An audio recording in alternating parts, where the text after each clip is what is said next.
របៀបភ្ជាប់ app ជាមួយនឹងម៉ាស៊ីន social app purifier 6អ្នកនរគ្នាត្រូវចូលទៅកាន់ app Mi Home សិនចូលមកភ្លាមអ្នកនរគ្នាត្រូវប្រកាសថាអ្នកនរគ្នាប្រើប្រាស់ជាមួយនឹង region Cambodia នេះអ្នកនរគ្នា region Cambodia ហើយត្រឡប់មកវិញមកចូលមកកាន់ Xiaomi Home មកកាន់កន្លែងបូកខាងលើនេះជ្រើសរើសពី add device ទៅនឹង load detect ឲ្យឯងបើសិនជាអត់ load ដូចខ្ញុំទេអ្នកនរគ្នាជ្រើសរើសកន្លែងកែវយឹតនេះចុចចូលកន្លែងហ្នឹងទៅវាយឈ្មោះទៅ load ទៅអ្នកនរគ្នាអញ្ចឹងឥឡូវនេះយើងធ្វើការចុចចូលសិនដាក់ជាមួយ Wi-Fi និង password ចុចបន្ទាប់ទៀតម៉ាស៊ីនកំពុងតែ detect ជាមួយទូរស័ព្ទឯងនេះអ្នកនរគ្នាចូលមកដល់កន្លែងហ្នឹងរងចាំរហូតដល់ទៅ load 100% ទើបជោគជ័យហើយអ្នកនរគ្នាជ្រើសរើសពាក្យ next កន្លែងនេះអាច rename ម៉ាស៊ីនបានដើម្បីជាការចំណាំរបស់អ្នកនរគ្នាជ្រើសរើសបន្តមកទៀត agree គឺរួចរាល់ហើយអ្នកនរគ្នានៅក្នុងហ្នឹងឯងមានបង្ហាញជាមួយនឹង sensor ដូចជាមាន UV ក៏មាន negative ion ក៏មាន Charlotte នេះជាវាងកូនក្មេងគាត់លូកដៃចូលម៉ាស៊ីនអីជាដើមហើយនឹងជាវាងកូនក្មេងគាត់មកចុចនៅលើ LED screen នេះគឺ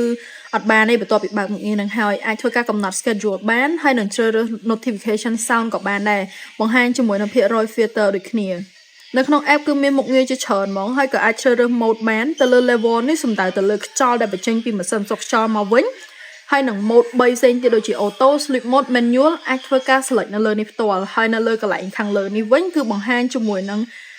PM 2.5 លំអងទលីរួមជាមួយនឹង PM 1បើសិនជាបងមានបញ្ហាថាជាប់អត់ជាប់បងកុំភ្លេចធ្វើការ reset ម៉ាស៊ីននៅខាងក្រោយនេះបងជាមួយនឹងប៊ូតុង sensor មួយនេះបងចុចឲ្យជាប់ទៅគឺធ្វើការ reset ម៉ាស៊ីនហ្នឹងហើយពេលដែលចុចឲ្យជាប់លើសលេងពីបម៉ាស៊ីន reset ហើយអញ្ចឹងបងអាចធ្វើការ connect ជាប់វិញ